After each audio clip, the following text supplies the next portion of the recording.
Nyakora moga juang machiegni wantiere karka chenro mar mbako romo chakore sani kama wantiere kodika oganda jo Kenya mathoth golo paro arne wachak juma ni nyaka sema chopo chieng' tich abich pok awinjo pat joma tindo ni girange yo machal nade mago ojende mantiere godo kinyi makawuono ka mondo mi warangane chal mar piny Kenya e konde mopogore opogore. Mokwongo wadhi rango weche gi mag osuru kaachiel koda ka siasa mabende nitiere pacho ka nyaka sane dwaro mar medo kinde ang'eni juma mokalo nonego warom ka kod ojende gi to jalup jatend piny Kenya manyien ne chamo muma mano tok picho oko mar Rigathi Gachagua tiende nang'o kama wachopo e okinyi makawuono nyakora mogi jong'ang waranga ne siasa weche mag osuru kod gigo motenore kod ngima maga rowere arwakni machiegni bedo koda kanya ka giko nyika Cleophas Oluoch jakisumo kanya kwar mokeo nyaka sango titudi kodwa embuye duto tema Ramogi TV Facebook achiel koda ka YouTube yudo wakata kumora achiel en Ramogi TV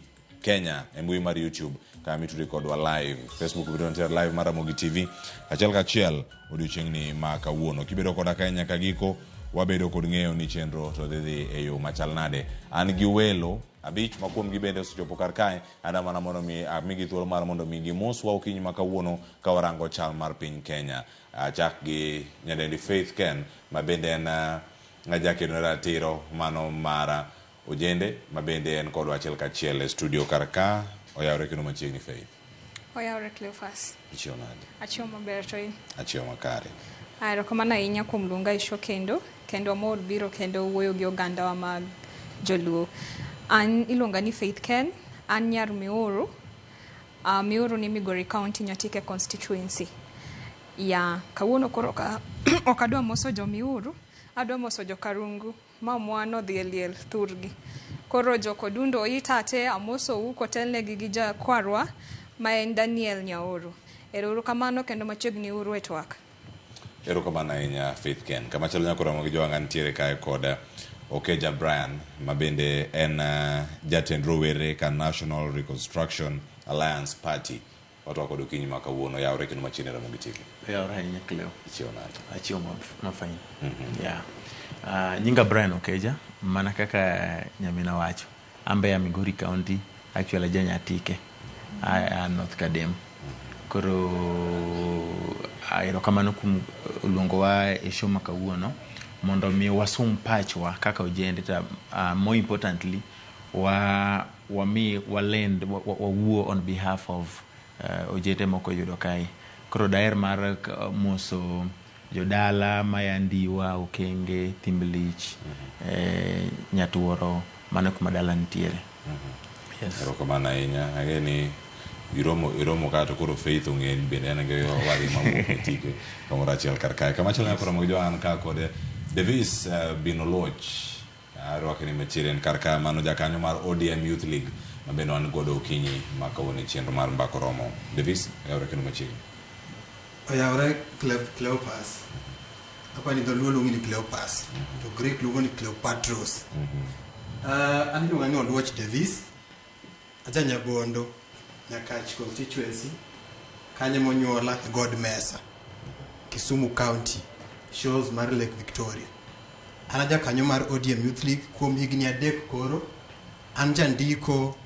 mar jo ODM Youth League mara ma jo ODM Youth League dwaro ndiko an mandiko negi agoero kamano ne Ramogi TV kuom hosting wa kawuono kendo aneno ka wan gi panel maber aneno ka budho dhi bedo maber mondo wang'e ni chal mar Kenya kendo chal mar pinjewa jo Nyabondo jo Nyakach jo Kisumo jo Nyanza jo ODM amoso jo Kenya duto ero kamano Cleophas ero kamano ahinya kama chaki godu jadek mosechopo kar kae nitie paro mano mara chik wacho ni mag chik omenda bill Samuel mochwal kanyo kod jatend migawo mar omenda mano John Badi mondo mi ochwal kache od bura mondo mi onene ere kaka nyamed choko mag osuru mapacho ka ten migawo mara omenda geno mar yudo omenda maromo bilion 178 depo ni en paro mar chik mano kwedi chai mamoko kuomgi isoye ka tin kaka rawera pachien mane kotene kod mana chako kodi Davis Cleophas nikech aja ODM to ODM no wacho ni walon some of our experts to government to nikech be an rawera nadhi ndara kendo nogoya gi tear gas gi water hoses to nwa reject finance bill. John Mbadi, ji mang'eny wacho na chal kode. Paro thage ni jo Kenya ok dwa ni wakaw loan. Paro thage ni jo Kenya ok dwa ni wamedo osuru. Paro thage ni wadwa golo pesa kanye, nikech jopuonj dwaro pesa, daktari dwaro pesa, and all government officials. Koro penjo gol pesa kanye. Koro chando pache. Kaka rawera, apingo tax mora mora minyalo medi. To kaka ang'iyo japim wach, asomo ohala, apenjo ni to kan dai be nane wuoche John Mbadi, da timo nang'o. To John Mbadi wacho ni taxes modwa medogi ok in japiny. Mano e gima John Mbadi wacho. Ni modwa medogi ok in japiny. Awinjo kaka owuoyo, owacho ni tax odwa na medo e wach social media, e wach entertainment. Owacho ni gigo kuma dier gima japiny timo pile ka pile to ok o affect. To pod wang'iye kinili, an pod asome, ahero somo mos. Ndalo moro jalup ker ndalo cha William Ruto nowacho ni en aslolana, pod asomo wach taxes gi mos. Ni to debed ni en tax man wapingo cha emikelo. Ka emikele to as ODM to nwawacho ni wadwa remain our identity, wadhi pinge. Haya, mani chung mano mara ODM ka wakalo kuma mano jakanyo mar ODM Youth League. An kumi Okeja Brian. Yes. Paro ni mano mara kelo giwacho ni gin ang'wen mabende isoyo. Onya bedo ni en backdoor koso entie kama chanade nyaka sani ma isewinjo e iye ka. En okang' makare. Cleo, ne wadhi e ng'anyo kane wakwedo wach mar medo tax ne jopiny. To king'iyo tax ma sani government dwa medo, mano Mbadi support, gin tax manineno ko wakwedo ka. Nikech one of the tax magimedo kanyo en mar gidwa keto tax e digital platforms. To sama wadhi e ng'anyo, ne ok wadhi kata mana e ng'anyo mokwongo, ne wadhi e public participation mokwongo, ma is our right under article 118 oyino mredhi public participation. Kane wadhi e public participation ne wakwedo wechego to gi taxes mamoko mane medo. To gima timore ka manyaka waketa yanga en niya, government tiyo gi backdoor, yani gitiyo gi dhot machien mondo mi gikel taxes gi. To koro gima dhirowa niya, ang'o miyo ne wadhi e ng'anyo, to kwasedhi e ng'anyo to kendo government tiendo chak kelo ushuru gi. Mbadi na winjo ka wacho nyocha ni gigi ok gidhi affect jopiny ahinya e taxes magimedogo. To sani at the moment jo Kenya winjo matek sana, ngima ni malo, ushuru ni malo. Koro manyiso ni kichaki medo tax, any tax mora mimedo ne jo Kenya sani, wan kaka ujende ok wanyal yie. Koro wan kaka party, samono chako ni kono jogo ni I'm the youth leader of National Reconstruction Alliance Party, ma is led by Senator Okiya Omtata. Wan wakwedo wach no kang' mamalo, to kata kopogore gi party, an kaka kijana ne wadhi e ng'anyo ka wakwedo tax. Koro gimora mora ma tax michako medi ka ok wabiye. ODM wacho ni ne gikawo ni ok gin part of the government, ni ne gikawo experts mondo mi gitimre nade, giketo government. Koro experts mane ODM oketo government, ne giketo experts mondo omed tax koso. Koro wachno kaka kijana anakwede, makendo wacho niya, ponono ni sirikal dhi mbele giketo ushuru go, medo ushuru ne jopiny, wadhi chako dok e ndara kendo wadhi chako dok ng'anyo. Koro government obede koikore niya, teka ni gimedo ushuru e tax regime masani, to wadok e yo. Yes. Mane chal marwa nyakoromo jwa ng'into paro ma intiere godo en mane kotenre kod chenro gi duto mabende wabedo kae ka wamedo luoni achiel kachiel mar mondo mi wakoni kama piny Kenya ochung'e. Iwacho ni weche thoth ahinya mosebedo kae katimore, tamedo yudo paro kotenore koda chal mar wacho suru maida medi kai mede to kinde ma jopiny bende yuago pek mar ngima. En ang'o matimore kar kae? Winj pach Faith Ken mabende en jakend ratiro mano mar ojende Faith. Erokamano ahinya Cleophas. I think jowetena osewuoyo about tax. An koro gima dawacho e wach mar medo tax. I think kaka jo Kenya wase lose trust gi government and wase develop negativity gi sirikal. Makoro gimora mora ma sirikal timo to ji kwedo. Specifically on the tax, an gima nyalo wacho niya oningo sani wako wach ne sirikal ka gimedo tax, to how sure are we that the money tunatoa is safe? Iwinjo. Koro tax, I think there is a clause coming back mar medo tax a sanitary towels. To mano is on the imports. To kaka aelewago, mondo I promote local production, nyaka I regulate imports. Iwinjo. Mondo wami oalo ma Kenya, joala ma Kenya, mondo botim gimoro, nyaka wa regulate madonjo oko. Okwanyal gero chichwa ma Kenya, kapod nitiere competition ma is cheaper maya oko. Iwinjo. Koro mano e gima na nyalo wacho ni transition e taxes gieki. Kech kineno kata sha gishi, transition e gima oningo serikal oningo wake. Mondo kwa gi transit tok ni wan oko. Iwinjo. Nikech jino osechako golo tax, koro oningo dheseki wa budget, mondo ka gi transit, to gi transit e yoma piyo piyo, mondo kik jopiny dong chien. Ya, mane gima nyalo wache wach taxes. Erokamano ahinya. Nitie weche mathoth mapod ntiere kar kae. Kiwacho ni nyako Ramogi jwang' nitie jogo maloso mwandu kawuok e pinje maoko. Onego bed ni imiyogi thuolo marom nade mar neno ni adier gin bende gidonjo e ohala ma pacho kae mondo gin bende gibedi e yo makare. Ako ni kana nigi welo, gimana mana donjo nigi wendo achiel momedore kar kada miye thuolo mar mondo mi gimoswa achiel kachiel mano kama entiere kar ka kodwa an ka kod Judith Oyo Torotich. Kuna Torotich to donjo kama chal nade antie kode ka achiel ma bende en ja kedo ne ratiro mano mar jogo manigi ng'ol kata PWD antiere kode ka achiel e studio. Judith oyawre kendo machiegni Moscow koth gi jam mantiere Nairobi kae machiegni. Erokamano. Yeah, kaki wacho an Judy Oyo Torotich, an ateteane jo mong'ol maluongo ni people with disability, and amor kuom biro kar kae niwach gik mathoth dhi mbele, but pok wang'iyo gik ma pok wang'iyo yo ma wanyalo make sure ni jok ma ng'ol bende bedo involved, bende jok mong'ol bende yudo opportunities Kenya kar kae niwach ka wang'iyo kaka piny dhi sani igison mondo wagol taxes, to ere kaka iwacho ni ng'ama ong'ol onego bed ni golo tax, to bende isendiko e constitution onego bed ni ok wagol tax. Koro kar kanyo bedo ma bit like ere kaka sirikal wacho mae lakini otimo the other thing. Yeah. Erokamano ahinya. Mano ka dhi mbele kanyo nitiere paro mano mar maneno ni oganda osudo nyime yo makare. Nitie weche gi mag osuru ma bende osebedo kaka walose kinde machoka ne pok idonjo kar ka.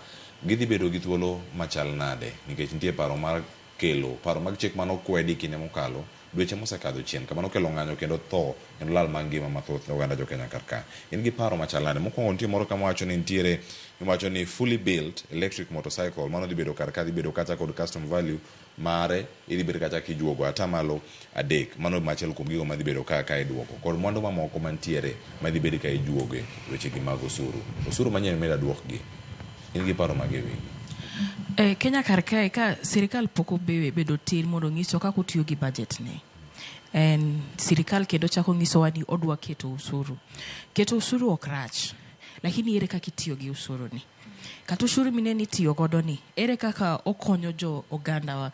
Newach ing'isa mondo agol ushuru tich matin ma tiyo godo ni, lakini onge increment mar pesa na every end month, mar salary na every end month. Koro at the end of the day yudo ni government kaw mang'eny moloyo gimiyudo. Koro itiyo ne sirikal. Koro yudo ni pesa ni idhi gol na ushuru electric bike mara matiyo godo ni. Pesa matin ma yudo ni asechulo sirikal. Pesa matin ma dhi tiyo godo ni poda dhi chulo sirikal ka dhi nyiewo any product ma dhi nyiewo e supermarket. Koro yudo ni ushuru ni ikawe government o concentrate ahinya kuom kawo usuru moloyo kuom develop country wa.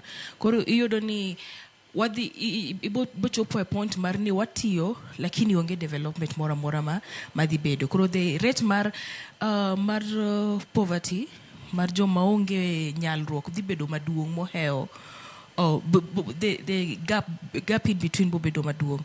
Nwach bobedo ni nitie jok ma nyalore to jok mok nyalre bobedo mang'eny moheo jok ma at least the high class level.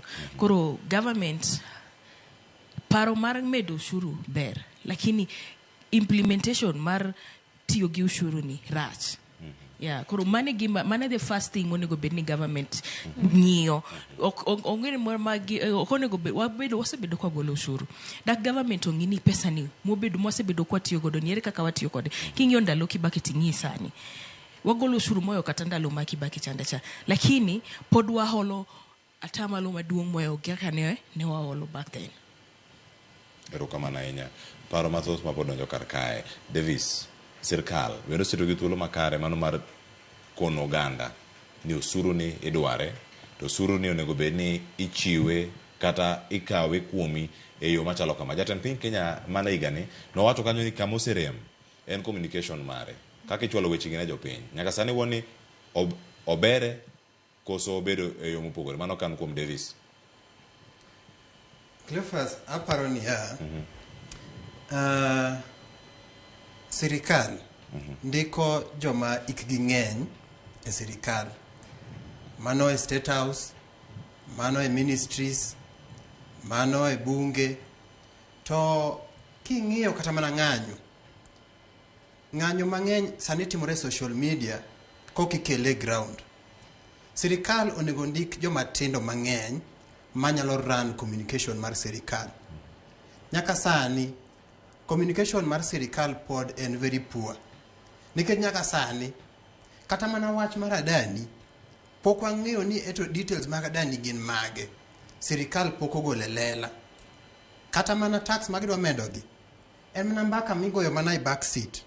Pok ginyiso wani mae e tax mwamedo to amede kama.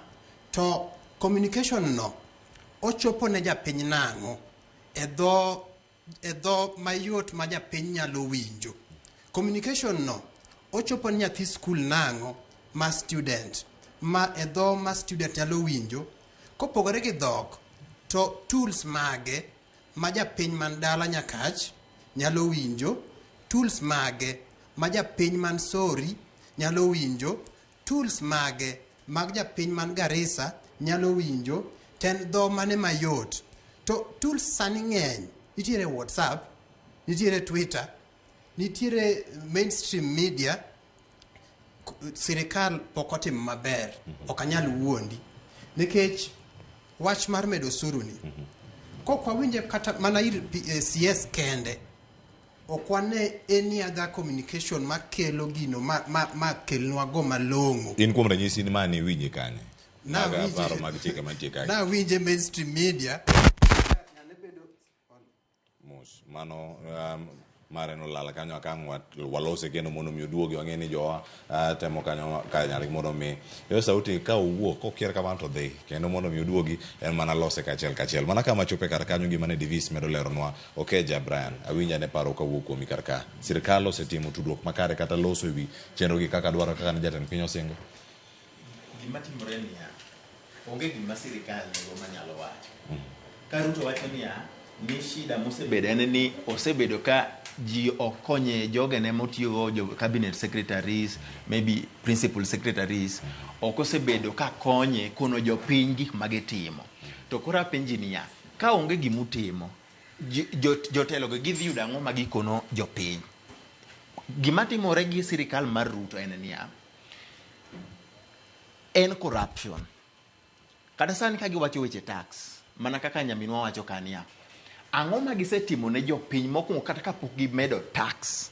Ang'o magisetimo ne jopiny gi tax magisebedo ka gi collect. Mokwongo monyalo wacho ni yawa sirikal duto ni etiyo kata ka gidwa medo tax machielo to to wanyalo miyo gi benefit of doubt mondo gitim gidhi mbele mondo wamigi ushuru. Nikech ing'eni collecting ushuru ok rach, but ki collect ushuru ir joma onge go kata jok ma you are overtaxing, jok man go matin kabisa, matin ma gin go kende michaki timori nade, ichaki keto ing'ado kendo. Ngimo sebedo matek, jonyuol ok nyalo tero nyithindo school, chiemo yudo tek, dhi osiptal tek, tichaki medo. Koro manyiso ni idwaro ni ji otho kata ni idwaro ni ji survive, idwaro ni ji otho. Koro onge gima sirikal nyalo wacho ni Ruto wacho ni communication mosebedo problem. The reality en niya, there's nothing good to be communicated. Onge gima jok makonye telogo nyalo konye mondo mi okon oganda piny magisetimo ne ji. Nikech gima timore ka ni jogi kwalo, mane gima timore sirikal ni en kuo throughout. Because kada king'iyo the reports mag Auditor General, it tells you we are losing close to 700 billion per year. Mano eweche mag kuo. To education system from the expert says we need around 900 billion to run a total free education system in Kenya. To bikara kwa wache ni a total free education system kwa wache ni is free wange it has been taxed. Gima wache ni okwadwa no chak gi tax wadiriyo. Koro onge de ngik ni mage communication mano kanyal I can't buy that idea. The thing there's nothing good to be communicated to the people. Yes. Rokamana enya Davis Moscow mano timori tiete ka point manje ko kapoka jopacha Faith Ken ni penja ni na winjo information kanye tawacho ni na winje ka ngane bedo interviewed John Mbadi to John Mbadi bedo interviewed gi kizungu ngat mandala average percentage mar jomodhi school e Kenya ka I think 30% mano jomoti ko high school to modhi university manyalo elewa ni ma kipengele mane to 10 mugi kapa ni 7% mar jomoti ko university Kenya ka koro ka CS John Mbadi wewe kizungu to jadala ok nyalo winjo ngamani jadala ok nyalo winjo ngamani Garissa ok nyalo winjo nyathi university mani social media mok ne news ok nyalo winjo. Koro government communication to poko bedo maber. I disagree go keja kamoro ni we don't need the communication kata ni communication onge manyalo communicate. Let them communicate gimanitie no mondo wade deduce mondo ka ng'anyo to wange gimo ng'anyo fo. Nino ng'anyo mang'eny be samoro en communication at least gi communicate no mera adani ni en kambi machal kama to deal ni mae kama to bed broken down in social media, bed broken down gi dholuo, bed broken down gi dho Kikuyu, mondo kwa dhi ng'anyo to ang'eyo gimo ng'anyo ne. To sama communication rach, kata gima rach no ok bed communicated, kata gima ber ok bed communicated, kata gima is neutral ok bed communicated. Koro gima bedo overpower our media kata our communication and rumors on social media, rumors kamora mora kumwago e wuoche rangi e kinyozi e boda koro wang'anyo to wakeg mwang'anyo ne. Koro aparo ni communication to should be bettered to mana ka sirikal osoyo jomatindo e communication gisoyo jomatindo maran their social media accounts gimi jomatindo tich. Tuolo malitije kama gintiere karka edame do gimoro kapoko winjo winjo ko otuomo nyinga to owachi no disagree koda. Actually okawachi niya niki communication bedi awacho niya insani kwa tiyo kodi to gik marach lele matimore what am I to communicate sani koro government gidwa communicate corruption gidwa communicate miriambo maruto Ruto riambo pile odwaro joma konye tich gi okonye communicate miriambo. Koro mane mawacha wacho ni communication is good but currently onge gima ber ma jopiny maginyalo kono jopiny. Koro Ruto we wundo wani ni communication is the problem. Yes. Erokamano ahinya Faith Ken gino menya media ka weche mag tudruok. Cleophas kata doto mo umatin. Vijende wahero complain. Waneno shida kumora mora. To be wa come up gi solutions. Iwinjo.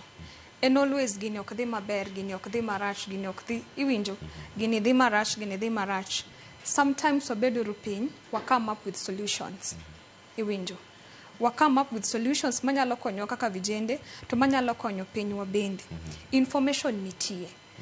Asebedo ka follow kata last week ne ungi interviews about the state of the nation. I think usebedo kutime weekly tigo weche gite gi dholuo asebedo ka follow nyaka inoro, and it's there, iwinjo. Koro information nitie.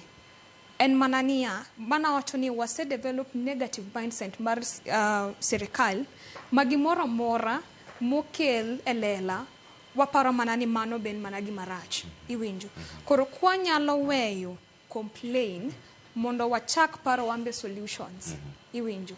Wachak paro solutions. Adwa duoki chien, e wach mar new funding model, iwinjo. Kano kele, ji nogoe, even without understanding the aspect. Talking here, even kata help, can be introduced, no ping. To help, the difference in manania, no favor orphans.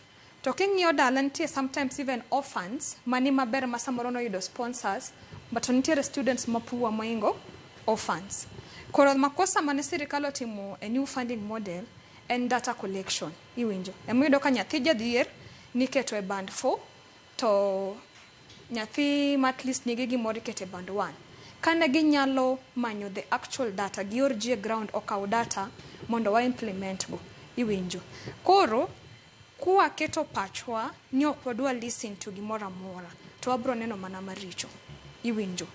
Taxes mwawuoyo kawuono ni eki. Gimomiyo imedo taxes, the country must run, iwinjo. To wall ung'eyo economic situation ma wan godo. Gima uwacho no kata na yiego niya, oningo bekelno elela kaka taxes watiyo. Oningo wange ni ginia chule, to mana chulo ma last time no dhikanyi, iwinjo. But shida en niya transition bend. Kata sani kadang Ruto tieko tamne, ng'ama chielo manka gige Ruto dhi lorore te, iwinjo. Ok dhi kelnoge ni mae ne en makosa ng'ani. Wadhi chako kendo manyien, to wadhi carry blames forward to ng'ama nyien, iwinjo. Koro, government must run, iwinjo. To waonge pesa. The economy is bad. So, gimana nyalo kwayo the government en manania, kaka iketowa elela e samidwa kao taxes, e kaka beketo elela e sama spend taxes wa, iwinjo. Mondo mamwaka ni dala kotange nango, na golo 2% moro. 2% nani, be subtala dhi yude, iwinjo.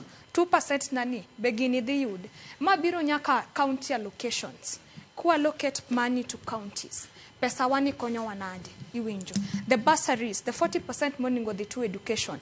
Why do we still have students mock this school? Nikech school fees, to we have 40% moningo the bursaries. Nyochika constituency kaka wangi 7 wards. A 7 wards talking yogi 40% mar constituency fund cha moningo the school fees. Onge nyathi moningo bednia ok the school. Koro kaka iketowa elela esa taxes mane gima koro sirikal oningo loki. Keto elele kaka begi spend, iwinjo. To mondo kik gi spare ji in terms of corruption. Kech blames gite dhi malo ne rais, iwinjo. Ma cabinet ni, magi joge mutiyo godo. If someone is corrupt, drop them, iwinjo. And then one give vijende be mong'eyo tich maler madwaro be mana chances go, but komigi thuolo mondo gitim maber. Koro wabedru jok mabe paro solutions. Ok seche ten manani gini ok dhi maber. We criticize, but we also come up with solutions that can help push the agenda that we want. Solutions gigolo kanye. Ojende orom kumoro kendgi to gitwagi to bende nyakawo paro magigolo kacha ma serious kaka mag jotelo osebedo kara. Kan nikech rombe gito osebedo kinde mathoth. Kata in ibedo gi space mari e mbui mar X. To koko kata wach miwacho e mbui go kitieko nitie ng'ama kawogi. Nitie joma ndiko minutes materogi kumoro kata State House kata apis moro amora mar sirkal. Misewinjo mana mapiyo kata winj pat Judith. Gigi kao. Emomiyo kinde no president ne timo town hall meetings mondo kao patch ji, iwinjo. To kata sani kineno the transition from the former and the new deputy president, vijende okuwuoyo. It's because of the convincing. Marais nyisogene, this is the plan, this is the information, and can you just give us time mondo wa pass very well, iwinjo. Kae mano kuwinjo malongo to kae kako ningo bedi. Koro rais ose listen to vijende, ose winjo patch vijende, iwinjo. Koro vijende kwa nyalo bedo patient matini mondo gikmwan godote. Example is unemployment. The Ministry of Youth and Affairs welcome creators and innovators, iwinjo. You have the ideas, kuna platforms to share them. But because we have the idea, but one gi negative mind niya, pachani, ok de dware kama. Ido kakoro, wale nkodigi. Erokamano Faith. Ang'eni Okeja Brand nigi paro mopogore angi mak mana paro no gi kanyo wacho ni nyamino ok dhi scot free giweche mowacho ka nyaka ng'e kamitie. Judith, oganda loso to wacho ni sirkal tudre yo makare kod jopiny kotenore kod chenro ma gintiere godo kata gima gidwaro mondo mi gikon jopiny. Kaka ojende wacho ni platform selos mopogore opogore kata bende kuonde mirome kod joma tindo ubet piny tu loso. Bentie geno moro amora mwacho ga rombe gi chopo ne sirkal to sirkal bende nyalo kawo kang' madwarore mondo mi gik modwaro chop kare. An mokwongo gima nyalo wacho ni ojende kata wa complain to wan gi solution wa kata wawachi to solution wa dhi it modin matene niya ka sirkal oseketo piny ni mae gimodwa timo kata wayuag mwaketo wi bunde wa piny sirkal dhi timo gimodwaro mondo timno. Ka platform oseket mar ojende monego bed ni gidhi ojende adi mong'eyo ni platform go gin available niwach kata an nga e karka sani ang'e ni nitiere youth ministry mar youth affairs to ere kaka nyalo chope ministry mar youth affairs ere information moseket kata public mang'isa tini kan gi mich makama anyalo chope office ni tinyalo winja. Most of the time asedhi nyaka former ministry mano ne Ababu na Mwamba mo wabedo gi meeting mo ndik nyaka minutes norumo gi go picha kori neno the next kendo kwa biro no wan gi ali no wachana an alumni mar MWF to murko menero biro mungiso omiyo wa lecture kaka wan kar mondo wasomi to wan mane Twitter ineno to koro wan bende ere matin moyie somo ni bang' mano kosengiso wa rach ma watimo ere opportunity mosemiyowa mondo mi watim ang'o wacho mondo mi wa develop skill marwa. The only problem ma wantiere godo en niya ok wayud information mwadwaro. Koro kata government oketo kama wanyalo dhi mondo giwinj duondwa meetings gi wadhi ORPP keto margi CMD keto margi mane wantiere godo kar ka mar impeachment ji notamre kufa dereva kufa makanga mano pod ne gidhi adhi mbele magitimo gima ne gidwaro. Koro gima nyalo wacho ni wan mana gi gigni abich patam kisewilo sirikandi dhichuno ni mondo ichako kendo afresh kichako afresh mano wadong igni ariyo go ka igni ariyo onge gimosetim igni ariyo modong ire ang'o ma idhi tim. Now the only problem enia wadwaro system mar iluongo ni loyalty kori neno loyalty mineno ni en loyalty with no question. Youths nigi question modhuro to youths manigi question modhuro kata waket question wa ex president obi mondo owinji to botimo gik mineno wawachogi no wacho ni obed kata increment mar youth mondo obed employed youth adi mineno cabinet CS manane oyier bentiere youth bentiere youth koro kineno kata kineno ka watie gi yudhe negotati ni nitiere equality to equality ni mabende inclusion mabedo ni be nitiere kata ng'among'ol ACS onge kata di kineno kata system mar puonj ma mineno wasani ingeni nomiwa opportunity mar dhi e school no millennials gi Gen Z sani ngeni alphas ok dhi yudo opportunity no matene niya there was a bit of an increment mar jok manodhi e school to kata kan watieke class 12 to joma notieke kata e class 8 but at least ne gidhi maging'eyo somo gi ndiko koro sani kan nitiere school fee midhi chulo to ng'ato onge kata pesa help bendo sebedo help iwile kone gi kocha matene ni nitie jok ma yudo school fee to nitie samoro mo idhi mok yud school fee matene ni nitie jok ma pod dhi drop out koro there's an increment mar no onge dhi school there's an increment mar a bigger percentage mar jok mong'ol ok yud opportunity bende mar dhi school ineno koro bende ok yudo opportunity mar dhi school ni 5% monego bed ni jomong'ol imiyo e kila ministry e kila organization mano bende onge. Kora at the end of the day youth owe kasi bed ni in youth to bende ing'ol to in bende ng'ama miyo koro in chalni serikal wiyo wil kodi chuth matani ni onge serikal onego bed ni dok piny to ong'ini ere strategies monego bed ni waloso at the end of the day newach jogi te chulo tax to jok mineno chulo tax gi ka ok giyud additional salary ere kaka jogi dhi sustain lives gi. Yeah. Erokamano ahinya Judith. Okeja Brian. Yes. Ndigi mida medo ma Faith owacho ka to kapo ka gimede imule kar ka kotenre koda osuru gigi mineno ka osuru timo. Biro neno ka gigi timo radiere ngimawa. Mibedo ka kiwacho ni chulo osuru ngadi osuru to yath onge osuptal. Ndara okolos manyateri e sikul kata gi chiro. Kuom gik mathoth mantiere kar ka. En achiel kuom gigo ma sirkal onego bed ni medo loso. Wachak ka agunyore paro gi nyamino. Kowacho ni owacho ni owinjo bed ni kaka ojende wan owinjo bed ni okwago kok ahinya we also think of solutions ni kata owinjo bed ni wamiyo government wabed patient matin. Owinjo bed ni ong'ere maber kabisa ni ok wanya bedo patient gi government mano wacho ni ka giketa muma piny ni to gimolokore.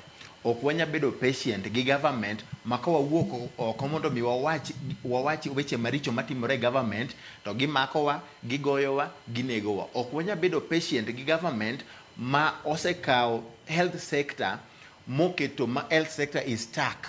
Onge gima dhi mbele health sector. Ok wanya bedo patient gi government mokawo education system ma education ma miyo gaji the hope of having a better life. To kawo education system obedo very expensive ma nyithindo ok nya dhi e school, jonyuol bende ok nya timore, ok nya chulo school fees. One youths one gi solution mana ka nyaminwa wacho no. Mokwongo kan wayiero government nok wayiero government ni ujube ni waromo gi government seche wabiro romo gi government. No wayiero government mondo government olos piny mondo bed ni ngima obed no maber. No wayiero government mondo timwa development. No wayiero government mondo miwa pi. No wayiero government mondo bed ni wanyalo yudo yath hospital. No wayiero government mondo seche te wabedo koromo gi government. To but even in the seche mose wasebedo kaka jo youth town halls kata magi wacho ni ruto wuothe town halls kata public participation mwasebedo kwa timo gigo rum mana gi kanyo.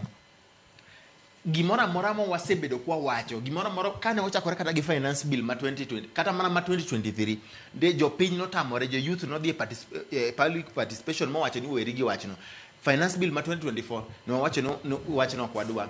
Aya sani wach mar kufa dereva kufa makanga no wacho ni kufa dereva kufa makanga jiten onge there's no difference between them negitamore. Koro all the instances my youth also the opportunity the spaces ka finance ne man watamore mwadhi e ng'anyo to gichak giduge through back door. So it means the government does not listen ok giwinj gima gin joma tok gi tek. So long as Nigino is benefiting their interest, then they proceed kata youth wacho gik moko.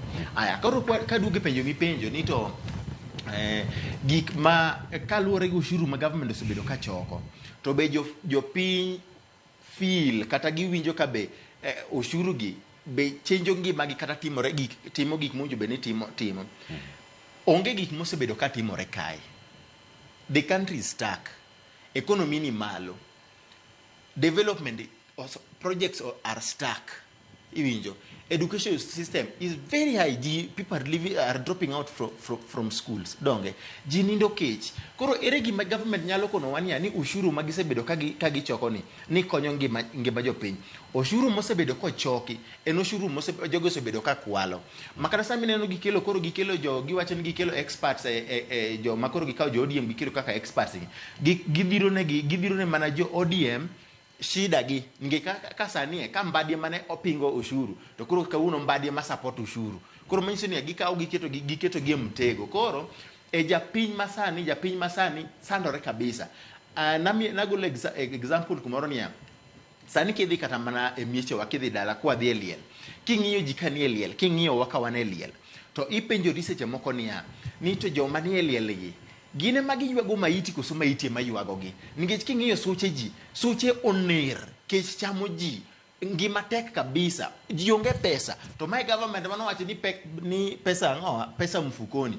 Koro nitie tuta mang'eny e government ne kabisa to government ni they are only interested in their interests kende onge gimachielo gin so long as ni gin sawa jopiny owinjo ni bedo sawa. Erokamano Kaja Branya. Koro moja gin sang'wen aduogo kae koda mathoth kotengo nyaka ote ma umedornwa kar ka gotere kod gimolose rowere osuru kaachiel koda ka siasa mantiere kar kae pod nigi wenda ka adek wakaw ywe masa ang'wen ka wakaw ywe kendo waduogo kod mathoth kik idhi mabor.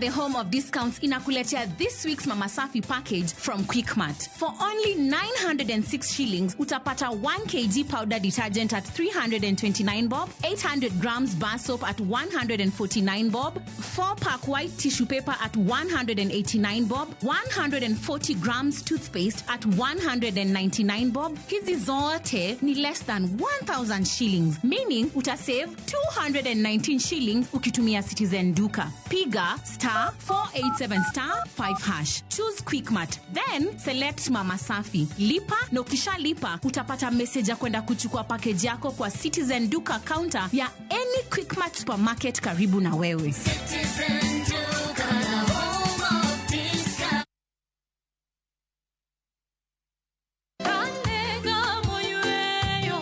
Fweny ngima maber e wach Nyasaye kanyakla gi wende majiwo chuny ahinya. E Injili ngima chieng' ngeso ka ngeso kochakore saa 2 okinyi e Ramogi TV wamiyi sabato maler kendo mamalo moloyo kod wende mamoro chuny moa kuom jothum mihero kendo gi jokwath mapacho ka. Nyasaye wuoyo kodi kendo wuoyo koda ni kik iluor gimoro nikech an kodi. Sabato tutapumzika milele yote. E Injili ngima ngeso ka ngeso chakre saa 2 okinyi e Ramogi TV. Wazishikao amri za Mungu na ushuhuda wake.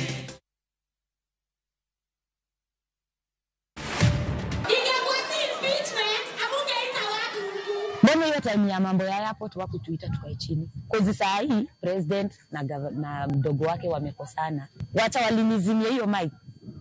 Ningewapasha proper. Tunapikianga watoto na ndio tukama up na hiyo kitu ile ukipita mtu hii. Auntie nibaie. To watch this story and more, download the Citizen Digital app today. Kenya's #1 app, Citizen Digital.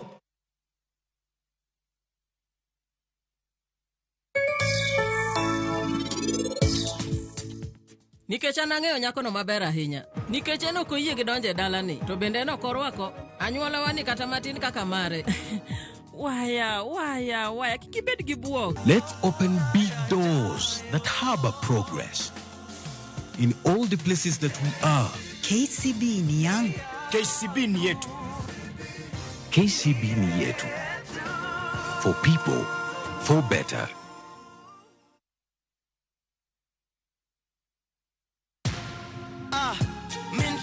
Kwa majina ni Peter Kariuki Ngoge ama Kamla Styles. Nimekuwa nikicheza kwa muda. Natoa na win 50,000, 100,000, 200,000. Leo nimekujia check ya 675. Nikihesabu zote naweza kuwa nimewin 1.3 na nitaendelea kucheza. Changamkia Avieta on shabiki.com. Not for persons under the age of 18. Bed kodwa e wuodhni ka wanono kit timbe mag anyuolawa. Oyundi no neni en winyo mayot. Sama no dhi chiemo, ng'ama ok ohero tich matek. Koro nyako ringi kodhi chiemo. Ema nomiyo chake kamano. Gin kido mamiyo wabedo kaka joluo, sigendni mopogore opogore mag dhoudi mag luo. Chiro ma kiti pando chira. Gini dwa chako ndeti mos. Okelo ni ahonda. Dil majony. Luweche mag luo mopogore opogore. Moro ka moro kuomgi nigi ranyisi mopogore opogore. Wuon magolo ng'ani ka wuongi watire wadhi gone dala. Koro telo gile to gi gweno. 111 Luw chenroni ngeso ka ngeso saa 1:45 otieno e Ramogi TV.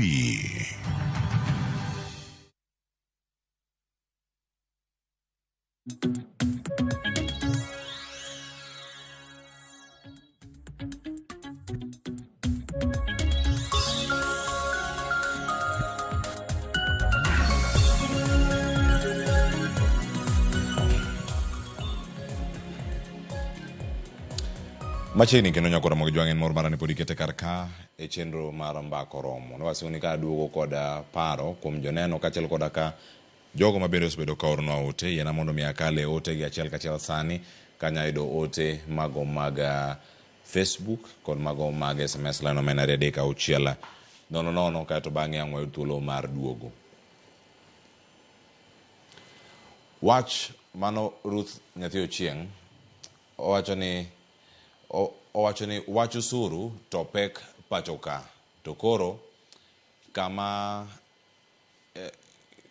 owacho ni kama gidwa kethogo zaidi to en donjo e mbui ma kama rowere yudo owacho ni mae e kama rowere yudo daily bread nikech tije sani nok. Kanyo to akwayo gi muolo mondo sirkal ombeke tol. Odhi mbele kowacho ni janeno moro kanyo awinjo ni gidwa dok e ndara. Penjo en ni gidwa dok gi ng'a? Ma penjo mi penjo Davis. Ka en mari kod okeja ang' owinjore kachiel. Yo mar rowere wito ga ngimagi en sach ng'anyo. Andaka support wachno. Odhi mbele kowacho ni nyaka sani nitiere yawo mapok olal manolal e ndalo ng'anyo to pok oyudi. Rowere to kata tok ng'anyo rowere oyudo lemo mage e sirkal koso gikedo ne jok moko. Wach machal gi mane Judith wacho kar ka. Odhi mbele kowacho ni rowere owere gi weche mag ng'anyo kabisa. Oyiere gi wach Faith Ken. Wacho ni gin future leaders. Ok adwa neno ka rawera owito ngimane e yor ng'anyo. Aluwa to akan umoja inako. Ruth Nyathi Ochieng' omako ote ute. Gimulo ose ute omako. Ang' uduogo ka gi wach ma ang' uduoko kanyo. Injinia Lazaro Kanyambo wacho ni Cleophas kwer nyithi luo ni dok e ndara isn't the only solution. Watemuru engage government with the decorum ma sirkal ma yawuotwa ema omako big stakes. Kik wamigi stress ahinya. Otherwise, government onego expand their revenue collection, could create employment, giketo good environment for local entrepreneurs. Wacho ni ma dhi konyo moloyo imposing punitive taxes. Mano e sober debate. Wacho ni ok dhi kedo gi polisi ndara. Yani Injinia Lazaro Kanyambok mano makariyo bangi jama uje Kanyada East erokamano ahinya. Ote mogik mano mawuok kuom George Ondulo wacho ni osuru ma Kenya kae hinyo jopiny kendo kata gik magitiyo bende okwane kata kwan mochok donjo mane e ofuke jomung'eye. Mane otene kama intiere karka. Ote mokwongo manoro kar kanyo koda Ruth Nyathi Ochieng' ochako kodi Okeja Brian an kuomi. Arwako penjo no kabisa. Openjo ni to joma ng'ama wacho ni gidwa dhi e ng'anyo no. Gidwa dhi e ng'anyo gi ng'a. Nikech e ng'anyo sama ji dhi e ng'anyo ji osebedo ka hinyore. Wacho ni jowuot luo osebedo kinego. Mokwongo adwa nanyise niya wabiro dok e ng'anyo gi joma ikore dok e ng'anyo. Ng'anyo is a right and a freedom of anybody who feels ni owinjo bed nodhi e ng'anyo. Oyienwa gi article 37 of the constitution mondo mi wadhi e ng'anyo mondo mi wawach pachwa. Ng'anyo is one of the mechanisms or one of the solutions ma kelo ber. Sama kata ne owit finance bill ma 2024 kocha no wite nikech ng'anyo man wadhi ge ng'anyo. Sama ne sama koro ne cabinet secretaries ogol nogol cabinet secretaries nikech ne wadhi e ng'anyo. Koro ng'anyo is a tool momiwa kaka jopiny ni watiyogo sama government suppresswa, sama government inyowacha, to ng'anyo is a tool watimore nade ma watiyogo mondo mi wa agitate for our rights. Wari mar Ruth edhi chieng' ne udhi kanyo to rowere wito ngimagi obila, to bende ok konu kama jogi odhi nyaka sani winjo kanyo kwan jogo manolal kuomgi 6 osedo ka wito ngimagi, 20 gi wiye pok ong'e kama nitiere, moko bende oyud to yudi ka ohinygi kata ka gituo.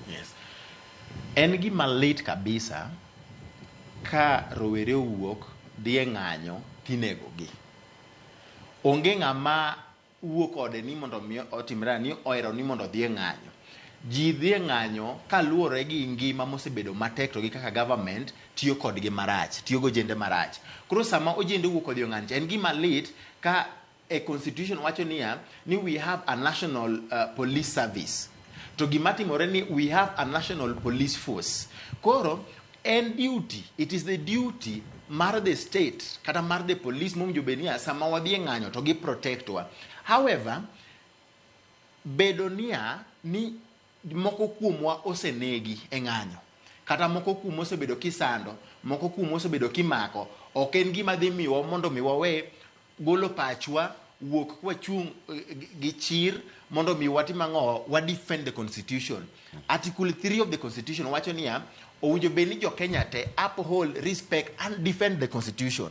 Koro mano e gima watimo, it is a civic duty. Koro kwaweyo niya ni koro waweyo ni koro ingech ji tho, koro wawe dhi e ng'anyo, tiende watemo wacho niya seche te ma gimoro timore marach e Kenya, sama government dhi kodwa marach, to owinjo bed ni wabedo abeda piny nikech idhi negwa. No, that cannot happen. Yes. Koro kanye mwa koro wabiro dwaro niya the judiciary now to come in, IPOA to come in to ensure ni sama wadhi e ng'anyo, nikech wadhi e ng'anyo mondo mi wakony piny, koro gi protect wa. Koro mano is not going to deter us from continuing with the ng'anyo kata agitation. Erokamano ahinya. Davis Oluoch kotenore kod twak mabende wantie kod ote mabende osedo kar kacha. Jopiny wero wacho ni ero oganda luo were kod gini madhi e ndara. Moko wacho ni oyo ni kik wuond oganda ni mane yo monego bed ni nitiere. Nitie yo machielo. Ni wan gi stake. Jofas penjo ni tek nikech an Gen Z, I'm a senior Gen Z. I don't look Gen Z but I'm Gen Z. To kendo an ja ODM. To samoro ane conundrum, kizungu luongo kamano. En dilemma. Gimomiyo samoro kadaga pingo sirikal mar Dr. William Ruto. Gimomiyo samoro kadwa pinge. En ni ji about 7 million nogone kura. Iwinjo. Tipenjori niya, ODM as a party, anang' sina jandiko e Law Youth League. To mondi ndiki nyakibed jasomo. ODM as a party is not a radical party. Hapa ni mar goke jani hapa ni radical.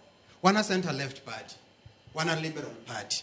Mangisoni, you must uphold the constitution. The constitution wacho ni the people are sovereign.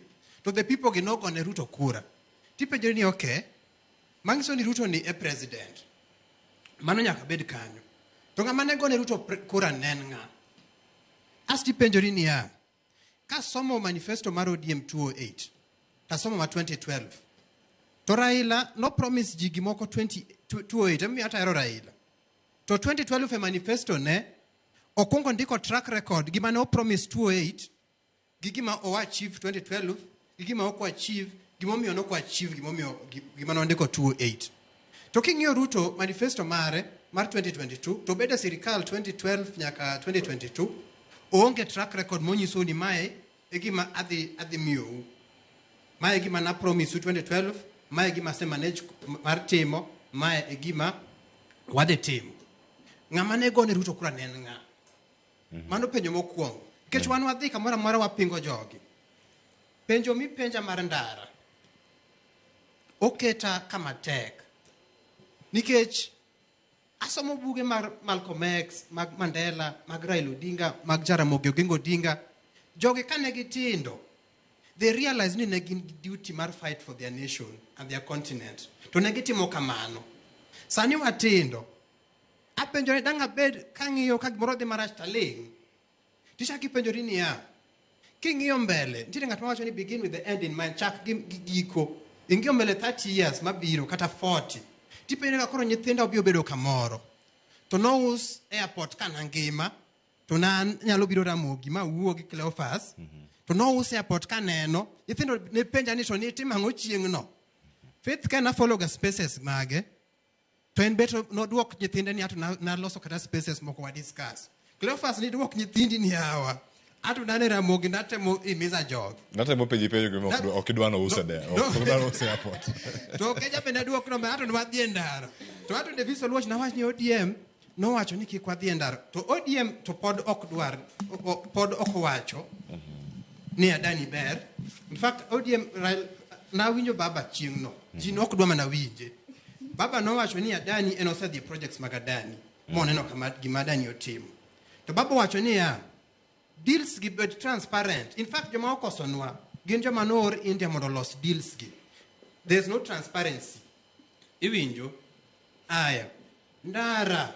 Cleophas baba noko wacho ni adani ler no wacho ni ya adani ber iwinjo PPP o agree godo to kata na agree gi PPP kech ko wacho ni okoda medo taxes to okoda olo loans Cleophas ki wacho ni nyalo geronwa gimoro to gernwa wanyalo donje deal gimarache gini is the deal iwinjo wach no gimarache gini is the deal ni ok inyalo uso airport for 30 years tikao 18% shares milele mano is the mano gimarach to gimarach matimore ka en joma nodhi loso deal ni ok wanyal wacho na Dani rach ka ok wang'eyo Dani but that deal no mane gimarach aya wach ndara kama kura disagree go Keja en achiel kende no Keja kapok itero wa ndara ni wadhi tho there are very many avenues mag timo demonstrations nire nyaka boycott dalo moko no boycott Safaricom ka nyalo wacho ni bwana wa boycott turu gini iwinjo nikech gini konyo sirikal timo gini inyalo nitiere stay at homes inyalo wacho ni omera joma tie sirikal te kik udhi e tich mano is an avenue koro kapok wadhi e ndara mar go kokoni apani wareset ane mindset wa Okeja dwa ni som buge joma nego demonstration ka Mandela gini kane pok odhi e guerrilla warfare Umkhonto we Sizwe ne gitimo boycotts matin gitimo stay at homes matin Martin Luther King gini ne kane ong'is gi ni jo black people ok nyal idho gari machal kama to negi boycott those geche koro kapok wadhi e ndara to nyaka watim magi to Cleophas in totality ok nyal disagree ni ndara to rach mano ng'ambose puonja Raila Odinga en jandara to ka gimoro rach marach to ndara to nyaka wadhiye ber ndo winjo kanyo kaka Davis owache achiel kachiel wacho ni en mana mar neno ni chenro gi duto bire yo machal nade Faith Ken winjo kanyo wasa niero oganda chom kure imbo oluongi e chenro go duto Cleophas an wach ndara sani ndara is not the solution kendo the constitution provides for a peaceful demonstration mwadhi kacha gi placards tiwero wendeu tutieko wach that is sending a message iwinjo to kidhi uchako ketho gige ji uketho wand ji iwinjo uketho gik moko mano ok maandamano mano koro kuo mano maundu mano gik maricho go iwinjo demonstration oyieni because ng'ama ni dala kocha chako nyal go ne Ruto sim to nyis Ruto ni mae gima dwaro iwinjo lakini onyalo wuok e ndara to ang media skawa to wacho ni jogin ne gin dissatisfied gi gima ne dhi mbele ka giwuok e ndara gi kwedo gini but peaceful ne vijende gima notimore e wach ndara cha nuwadhi e ndara lakini nukia no push agenda jomoko iwinjo unun kono gishite mag finance bill ungishida mag unemployment ungishite moko to you're fighting so hard lakini ji o invade your maandamano makoro kete war zone iwinjo mano koro is against the constitution because the country must run to kunyal bedo piny ng'ato gero wande tiketho if you could see even jok manigi wala Moi Avenue to Mboya Street Luthulu Avenue jogo kata social media negi yuak because in ot to you not sure ni oandi be they survive on Thursday night na bedo town nyakagoti yeno to arenji kanyo mach no moko all that street jogo niliangalia shops monodogo yao gin mana shops ariyo out of almost 15 shops. Meaning ji apaga dek no dhi dala nikech ohandgi nowang'e maandamano. Iwinjo. To ma ohand ng'ato ma samoro chako gero, chakre odonji Nairobi. Tiduogi kethe gi odiochieng' achiel. Koro peaceful demonstration oyieni. But do it peacefully. To ketho gige ji ok oyieni. To kaka mana osewacho, you can say one gi social media. Iwinjo. You can use those avenues to express yourself. Iwinjo. Inyalo wacho gimok dhi marach. To maandamano were uru god. Ibro dhi maandamano tibro tho kendi. To ine ma jonyuol ni bro iki, to vijende gi bro go koko 1 time, 2 time justice, to dhi to lal kamano. Iwinjo. Samoro ok sirikal ok polise monegi. Because maandamano kosedonjo, ka Gen Z odonjo to gunzis bebiro. Iwinjo. Koro ok en polise monegi, samoro gunzie mo onegi. To dhi kamano, ibiro somo, to kidok gi degree, idok gi sanduk. Iwinjo. Koro beduru piny. Were uru gi wach maandamano. Thank you. Judith. An gima do wacho kuom maandamano ni en gimoro achiel. Onge ka jowuoyo Gen Z nyalo wuok ka dhi yuak ni gi shida ma giyudo. Kasto ng'ama oming'eyo maber ni en e sirikal. Odhi to manyo yo mar kelo jomoko iye kae, kasto ketho wand jok ma bende no omiya jo Gen Z time mar mondo gitim maandamano margi.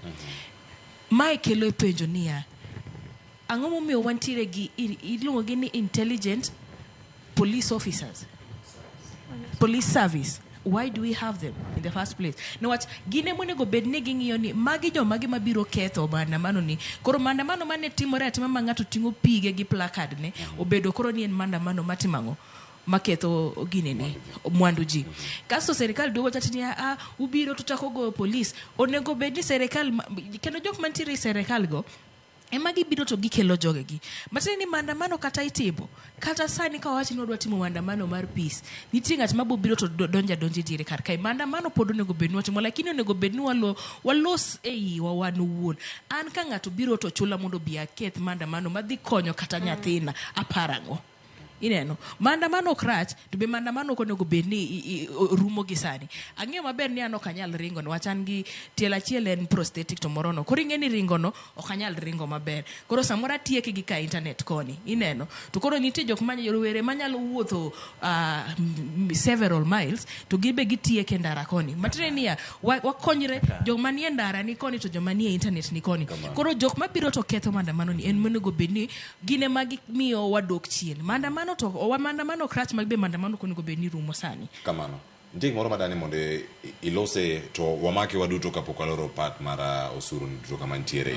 Rode magi monego bed ni sirikal dino mondo mi omenda ma John Badi jatend migawo mochung' weche mag omenda geto choko kalore kod chike 4 paro mag chike 4 midatere od buragi. Maromo bilion 178 ochop kare. Rode gi achiel kuom gi maduong' iwacho ni en mibadhi. Mamoko gin magi mantiere kar ka manyalo bedo ka ni dino mondo mi piny Kenya osudni machako di Judith. Mibadhi en gima wacho ni mibadhi chakre kata gi eyot. Kaka no mama uno wabringi ama jonyuli no wabringi. To koro kineno mibadhi ni chakre kuom jotendo wa man malogi. Ka asewacho tini onge aparo ndalo Kibaki chanisa jok mane otimo mibadhi no mak ma jomoko bende noweyo tijegi dak mae dhi mbele. Ne wachi yudo niya budget osebedo allocated. Budget biro bedo allocated ni nyaka government oket transparency mar kelo nwa budget kaka no los kaka no dhi gi gimotimore. Ingeni tiene moro ma gikelo nwa gingiso watini pesa ni nwatimo kama lakini onge accountability, onge budget mobedo program mokete site mar government cha mobedo stamped ni mae gi ma osetimore non ni mae gi mae mana notimore. Nikech at the end of the day komia contract mar mondo mia ater book e school to kachopo buge gi e school. In the first place ngama no mia allocation mar budget ni onego bed ni obedo ong'iyo ni pesa ni notiyo nade. Accountability chako from the president himself. Koro president himself o make sure ni every allocation inafanya the exact thing monego bed ni otimo. To kawaduogo gi piny koni kata kikelo gi e wards tikelo gi e constituency ne wachi yudo kata ke ward gi constituency gi jogi bende miyo jopiny ok yud the right information. Ka ward na MCA na ok nyalo tati ni buge onge, keluru buge mondo waket kar kae. MCA na dani mondo kotimo gimoro to tim gimoro mondo kete picha mondo miye okombe. At the end of the day, gimano nego bedni school mono nego bedni kelo developed cha en odhi to timo contract ni moro ma ok no bedo ni iyo ne nyamefanya. So there should be accountability and onego bedni giduogo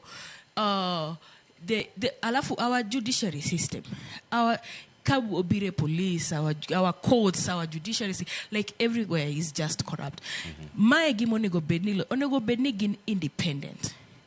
Ma kata case ko kelni ngani no tiyogi pesa marach, they should be accountable for each and everything. But in my ko se keto to kadhi all pesa matin go negodo president ama governor campaign to kanan gi case to case na no irucho kamano.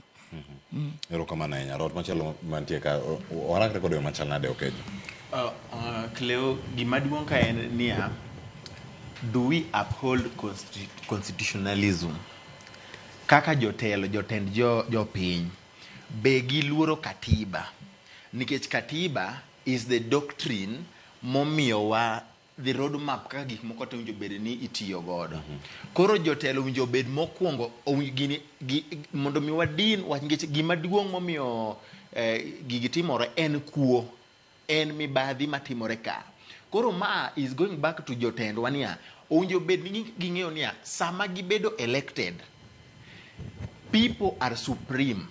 Owinjo bed ni gidhi kacha ka ging'eyo niya gidhi tiyo ne jopiny.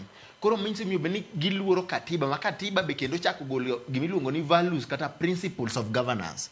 Means ma integrity nitiere, accountability manyamino wacho nitie kanyo, luoro dignity mar dhano. Dignity mar dhano tiende niya imiyo dhano respect, jomoyieri ka respect, kendo imiyo gi ngima maber. Koro gima duong' mokwongo en niya, do we have good governance? Be wan gi telo maber? To jomodhi e telo be giluoro jopiny, be gidwaro ni gichange ngima jopiny. An sani for example, kopo ni imiya migawo moro natim, to e pacha ng'eyo niya ni jok makamagi nomiya telo mondo mi adhi atelnegi mondo alok ngimagi, ok mana nikech an maber manoyawogi, to nitie gi trust because nitie jok moko be maninyalo mi. Koro jopiny jotelo owinjo bede ni hakikisha ni accountability nitiere to gi good governance.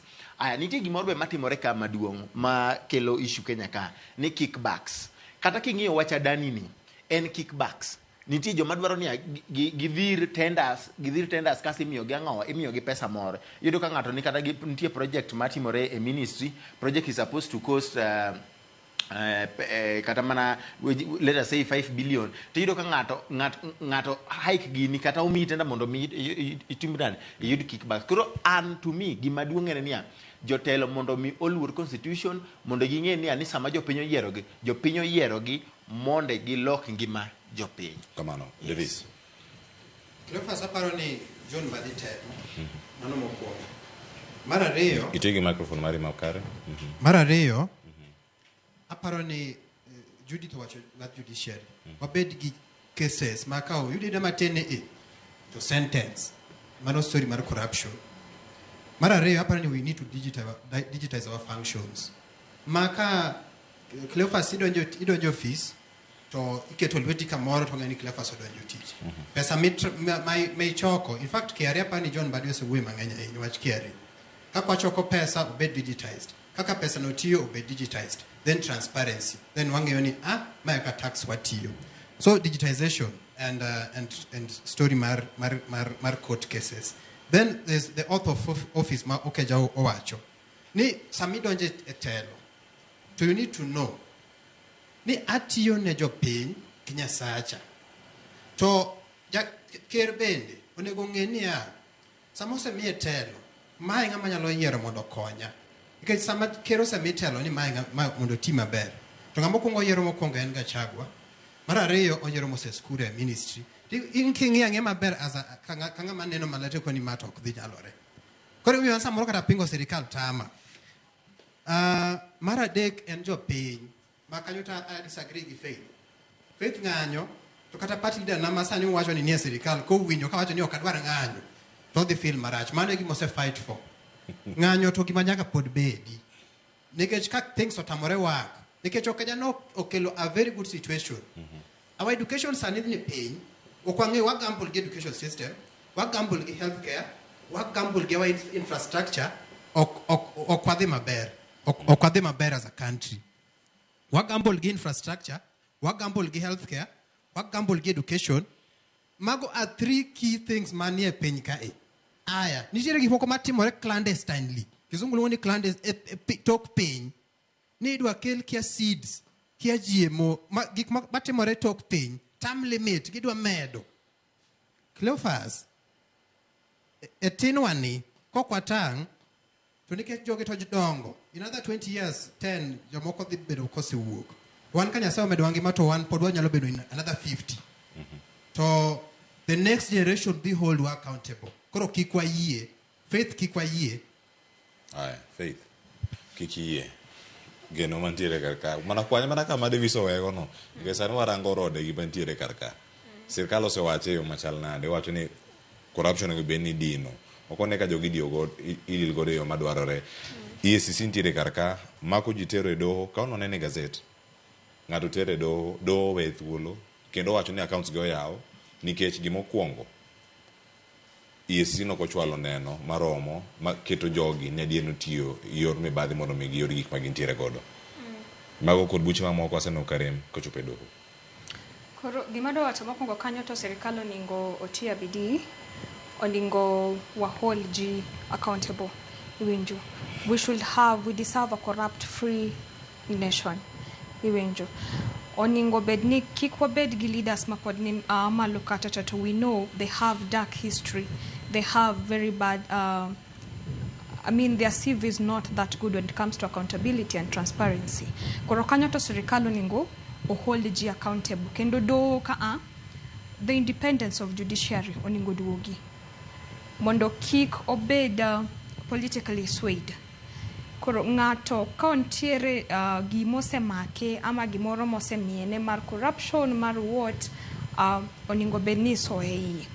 But koro an gi message moro be ne jowa mani dala. Ka pok wago Ruto must go. Chak gi MP ni must go. Chak gi MCA ni must go. Iwinjo. Yete go. Chak nagi women rep ni must go. Because we have county allocations. To magi jok ma moningo bedni we relate godo directly. Iwinjo. Ka indala kachacha, to ka ayami ucho kacha kadhi kadem. To wan waringo ga gi probox kachacha. Iringo gi probox kata chuodho kinyal kale. Luong governor ni. Iwinjo. Mano ok tij Ruto. Many governor ni, many MP ni, gine moningo gibed gitero wach. Ok gitimo tich malong'o. Iwinjo. Koro chak gi piny kachacha. Eko kiidh malo. Mane bottom up. Iwinjo. Chak gi piny kacha. Waweuru miyo jogi liwe. Gibire liel. To gigo koko. To giwero no weche party. Iwinjo. Biye liel tinyise niya. Nitiere tenda moro na winjo ni nosechiw mar gima kamano oningo tim. Kapok ichako wuoyo, miwa report mare. Iwinjo. Koro chakuru gi piny kachacha. Kapok utuch malo. Erokamano Faith Ken. Ang'eni japati. Jopati morango ntiere Reconstruction, National Reconstruction Party, kachiel kodaka ODM, ntiere DAPK, mabende Judith Njakanyo. Ntiere UDA. Imbe ntiere UDA, koso ODM? UDA. Nyakoro mjwa kaono wan gijite, joma nie serikal, jok mani oko, giduto gintiere karkae. Waka yueyo masante, oka aduogo gi nitie medical camp matimore Mombasa. Jo Mombasa wuok karomgi, mano e gwenge makwale, Elwora Malikoni, joja oko ntiere karkanyo, kachiel koda kanyasi mar alam ne ringre Austin Makamu, jatugo machon mar Gor Mahia. Mago pija achiel kachiel mar nyokura mogo jwang' mawuok Kisumu, mano legend mar Gor Mahia, mabende ogocho ne Harambee Stars. Oganda osechopo karkacha, gintiere kanisa mar St. Teresa Kibuye Cathedral, maidore kaunti ma Kisumu. Wakao yueyo masani ka waduogo kod mathoth koting'o picha mana achiel kachiel mano mar alam ne ringre Austin Makamu. Waduogo nyakwara mogo jwang'.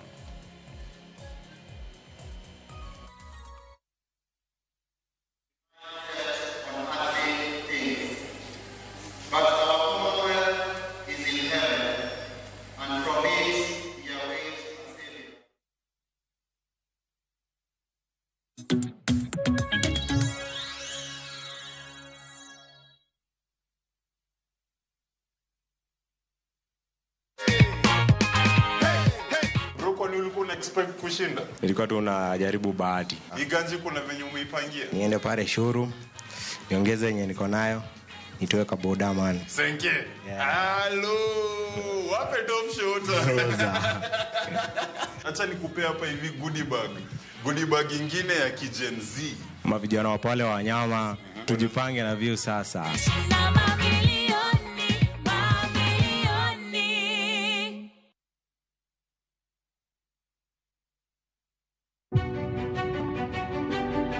Chakre kinde mosekalo nyaka e chuny ngima ma pile ka pile. Tiprosa dawa iwacho neria marach kendi dwa hewe kendi riambo moingo dawi. Wuoth kodwa sama wanono sigendni mabeyo mag gwengewa. Ng'e ber kod rach, mor kod kuyo ma ng'ato nyalo yudo e wuodh ngima. Asai mama. Nasikwiri ni okan mama ukiche kilunga gi nyingno ero. Mama nyisi. Riwri kodwa mondo wane sinema mabeyo ahinya ma owinjore wawinj kendo wamorgo. Kendi ng'eno wono sipi mabeyo lakini nitie kuma kete mami. Winam Cinema Jumapil saa 2:15 otieno kod saa 4 otieno. Kik bai.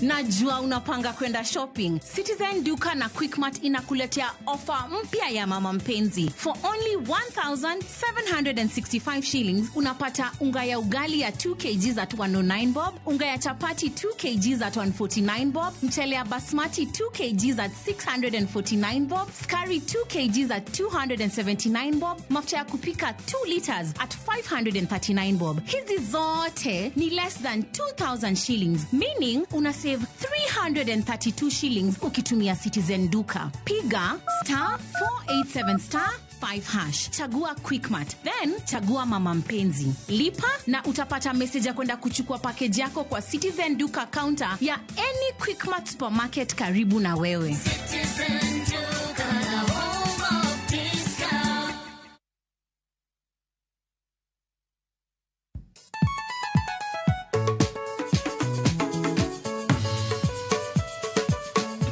Teacher Beach ochakore sangwen wakelo ni ngoma mobedo pre design makare. Ramogi TV biro kanyakla kachiel kod Ramogi Radio kama bende stima riwore kod P. Yawanya wauntie kikubed mabor ya kod mgenyen kech kai e kumi yudo gik mamit kabisa e Ramogi Night Disco. Ukange gimoro tawinjo. Romani ninja the entertainer wajon maintain your position. Idi udakanyo kika fire gudi. Local instrumental. Wawachoni kete manaka. Teacher Beach ka Teacher Beach saa 4 otieno.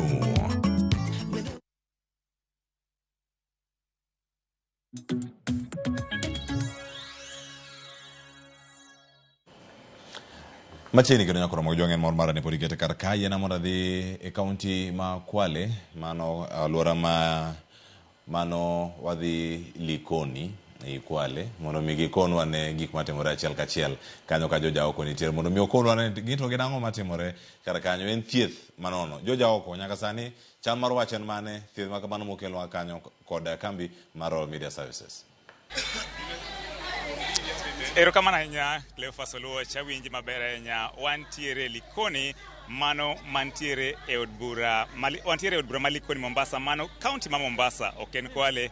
Wang'eni wantiere libamba mar kaunti ma Kwale, lakini mae Likoni e constituency mogik loka cha en Kwale, to kama wantiere ni pod entiere e kaunti ma Mombasa. Koro e odiochieng' ma kawuono ni wantiere e chenro moyiedhi mobagi kambi mar keyo weche mar Royal Media Services, kuma kawuono ichiwe thieth ne jogo modak e alwora ni ma Likoni, thieth manono maonge chudo. To nyaka gie sani kinyalo ng'iyo kata kinyalo ng'eya kanyo endo, yudo ka kwan dhano nitiere mowuok mang'eny malich mokalo, maduto obiro mana kaendi mar yudo chenro mag thieth. Maendi en ranyisi ni chalni ji mang'eny ahinya chalni oling'aling'a gi tuoche e udi, to samoro ok inyal wuok oko ni mar weche mag thieth. Samoro nyalo ka samoro nengo, samoro ute thieth samoro ma ok yudre, to gi weche mang'eny.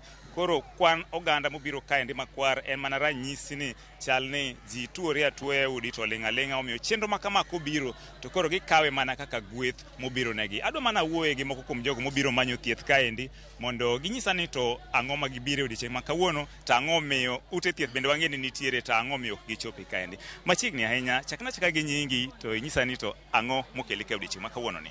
An gi nyinga giluonga ni John Okinda, ajadak Malikoni. To osebedo matek ni jowa kaka yore mag thieth sani ni malo. To malo mar thieth emomiyo ineno ka ji obiro mang'eny. Magi jok mobet abeti udi ma kaka giyudo pesa ma thiedhruok onge. Koro kaka kawuono jo Royal Media oamua koriwre kod Ramogi oamua mar kelonwa thieth ka. Dhano biro mang'eny kabisa. To gino onego bed maber kata kuom jowa ma josiasa. Jowa ma josiasa losa giwacho mang'eny to gik ma gitimo onge. Ka ben ginyalo timo chenro kaka mani ni jopiny, gino nyalo bedo maber zaidi moloyo gimoro amora. Okik bed ni seche mag siasa kaka gik moko kaka nyocho giwuok giriembo gachago ang'ono gibed ibunge nyaka saa 6-7 motieno. To kochopo sama jopiny dwa kony kuomgi to gite giringo gilal. Ineno ka gilosa to gikony. Okay, ito ibiro yudo thieth machal nade, to ang'o miyo ibiro ka moko osiptal? Kaka an gi tuo mar wang' ok ane mabor ahinya kalure gi tija matiyo osebedo ka chanda. Koro kidhi osiptandego bech thieth sani tek. Koro ka ayudo ni inyalo konywa kendo inyalo timna screening. Ang'e kata seche moko an ga gi kansa, seche moko an kod tuo mar pressure ma thieth ne ni malo zaidi, to anyalo yudo kanono emomiyo abiro amua maloro tija mondo abi ayud thieth. Sasa erokamano ahinya. Wayude ng'at machielo machiegni ahinya, waloso gi Ramogi TV achiel kachiel. Chakna gi nyingi to inyisa ni to in to ang'o mokelo odiechieng' ma kawuono ni? An nyinga Roda Silvia Akinyi, adak Mombasa Likoni. Agone erokamano Royal Media Services kuom biro ka miyowa thieth manono kaka wan Gen Z. Wawuok oko mondo mi watim thieth manono nikech sani kata kidhi osiptal kaka sani thieth kidhi kukae kumoro amora nyaka igol pesa. Koro kawuono wa volunteer kaka vijana mondo mi wayud thieth manono, timno kaka gima biro ne kae sana en cancer screening no emokela ka. Kata kidhi osiptal nyaka igol pesa matin mondo mi othiedhi. Koro wagone Royal Media Services erokamano kuom thieth manono ma odiechieng' ma kawuono. Wayude ng'at machielo machiegni, chakna chaka gi nyingi to inyisa ni ini akanye to ang'o mokeli? Okay, anyinga iluongo ni Paul Odhiambo. An jadak ma Nyali, Kongowea. To gimokela kae en ni an ga gi diabetes to kod tuo mar sukar. So abiro kendo mokela maduong' ahinya mondo mi aranga ni ka ginyalo timo na screening koka chenro mar kansa. Nikech magi e tuoche mosebedo ka chando oganda. To seche moko iyudo ni yedhe mag pressure to kata gi yedhe mag diabetes, iyudo ni gin yedhe ma nyaka itigo dwe ka dwe. Koro iyudo seche moko idig in your pocket mondo mi make sure ni tumo nade ibedo kodgi. Koro ka awinjo ni jogi ni jo Royal Media nitie kae kachiel gi jok ma jo Citizen, aneno ni mondo mi abid poka yudo kata yedhego e yo manyalo konya. Mane gimokela maduong' ahinya. To kwang'iyo Nyali bor gi Likoni, iwuok Nyali mi cross ferry mibiro Lokani, ok inyal manyo kamoro kusa ang'o miyo iamua mana ni nyaka ibie e chenro ma kawuono ni? Kusema kweli kaka cancer screening dwaro pesa, to kirango chenro kaka mag SHA pod ok gin gigo matiyo maber. Koro kiyudo opportunity kaminyalo timni screening nono, aparo njoja oko you will go for it. Borno ok en gima, it doesn't matter. Gima duong' en ni dhi mondo mi yud kaka dang' ikonyori iyud kony. Mane gimokela maduong' ahinya. Mago mana moko kuom jogo mobiro manyo thieth e kama wantiere ni, bende wantiere gi joiye kata jokanyono kata jolendo mag Ramogi. Kunyalo neno wang' jowi kanyo endo DJ Vic ntiere kanyo changamka. Mokwongo DJ Vic machiegni sana Mombasa. Akiani iseng'e ang'o kata ang'o misechamo Mombasa ka ng'eni nyaka sani iseng'e pogruok mantiere kin pilau, biryani mchele, wali, to iki kanyo be nitie mise bile gibisenge pogo gi mokwongo. Hawayuni mokwongo. Mimi naitwa Sheikh Papa Vic. Kijaluo nasikia kwa mbali ni kama newsroom ya Ramogi TV na gallery. Ura amor kabisa. Gima obuoga na awuok Nairobi kangena biro timo DJing. Eno gima time line ka. DJ en pango ji wuoyo gi jowa, joluo nitie kae mobiro nikech wantie kae, wapogo gi pi gik machalo kamago. Nyaka nadonjo Royal Media mae gima oyuda for the first time. Amor. In fact, gigola e TV monda bia tim gima chalo kama e ground kae nikech skin energy ji dhano biro ka gituoche mopogore opogore. Moko approach on the side ngisi ni Vic tafadhali anadwaro operation gima chalo kama gima neno kae litna lakini mora nikech kambi maduong' mar Royal Media Services koreore no kotel ne Citizen TV no Ramogi TV Noro TV obiro timo gima chalo kama Likoni nyaka ne wachaki ngeni ne wachio sa pagare no yudo ka on the ground kata no yudo ka ji osebiro kae. In fact registration kacha sani wase register number 2,249 to pod wadhi mbele dhano pod opongo pap. Wabro twak mang'eny kodi ageni sadhi karumo watieke gi nyadende jaber ka iluongo ni Lynn Ramogi karibu sana Mombasa. Ang'o ma diher wacho mana ka watieko chenro makawuono ni? Erokamano ya George. Mondi achiel kachiel upuonja salamu mopogore opogore kumoting'o nyaka wambaje. Anto to anaparo ni iwacho ni namba sana. Lakini ayudo dwoko kanyo eno odiochieng' maber ahinya George.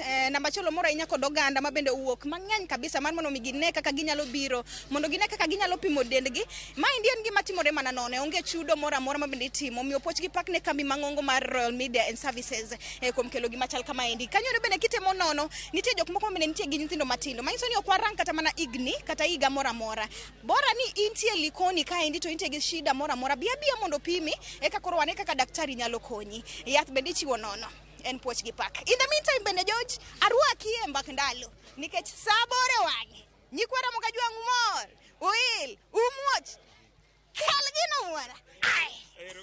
Erokamano nyari Ramogi. Mana kaki winjo janeno mar Ramogi TV mano e nyasi madhi nyime e kaunti ni ma Mombasa. Kumodichi makawuono nitiere chenro moyiedhi mokel gi kambi Royal Media Services ma en mano mar chiwo thieth nono maonge chudo nyedo dak manie kaunti ma Mombasa. Nyasi obagi kawuono e od bura Malikoni mano iluongo ni Mwahima Stadium. Mana kaka inenono wabro medo nyiso janeno maro mar Ramogi TV kaka weche medo tuch kowuok e kaunti ma Mombasa to chutho motenore kod chenro ni mar thieth madhi nyime Mwahima Stadium kae nono maonge chudo. Joja okwero kamana ahinya e bage yo makare kona Lynn ni ka en wambaje oamba sana ama ambi. Erokamano ahinya wacho si ambi jok mane ka be amba wacho ni kama gitiere. Erokamano ahinya imiego mnazi oduogi anyono bado wacho ni mnazi onge percentage akonde kanyo ni en 20 kata 30 onya bedo 100 wantiere karaka achiel kachiel. Wach mogik kotere kod weche molose sani kod gimo notimre kine machon bende ka wantie waduto no lose paro mano chwal kod Cherargei mar term limit kata medo ndalo mag jatend piny od bura senators governors nyaka MCA uge bich chope abiriyo. Wach mogik wacha kod Judith. Ingeni onego bedni jotelo wagi onego gidok piny gipar ang'o miyo noyier gi in the first place to definition mar leadership en ang'o mano gima onego bedni term limit is a no 7 years kam within igni abich osebedo gi deputy president adi ariyo matene niya igni abich oromo mar mondo development otimre ka onyalo bedo gi deputy president ariyo in 5 years onego bedni gikelo bills ma benefit individuals ma benefit citizens. Wantiere gi bills mobedo pending ma onego bedni benefit wato oge mosekit. So 7 years is a no. Gitem wotio gi 5 years ni mapod otamo gi onego bed tani wadoke piny to 4 years. Erokamano. Wotio. Erokamano Judith. Okay Jabran wach mogik. Cleo Anyucha dhi makwero nani Senator Cherargei during public participation about term limits KICC. Makwere kabisa ni wach mar medo term limit okwadua. Nikech kata mana sani 2 years mwasemiyo gini. It has been 2 years of stealing, it has been 2 years of poverty, it has been 2 years of abduction. Koro manyiso ni kwa medo gi igni ariyo mamoko kendo en wamedo gi igni ariyo mondo gimed kwalo mondo gimed nego ji mondo gimed ushuru mondo school pod otam jidhi mondo gimobed matek. Koro wach term limit wawero in fact unjo oduogo even kata 4. Erokamano Keja. Davis Kotieko. No, America not the elections getting 4 years my term limit. Kenya has put up a trust elections. Your Kenya Kiambo Kura.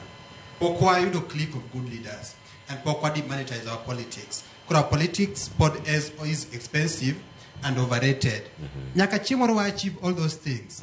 To wapromedo term limit. Gisani, why did you say to 3 years kaya wrong? 3 years. Ero kamana enya Faith Ken Mogik. An Mogik ni term limit as it is now in Manasawa. 5 years ni en Manasawa. Kikwa mede, kikwa reduce. Yeah, kiwa kita 5 years kanyo. But we'll make sure ni within these 5 years, watimo ne jope nyango. Yeah.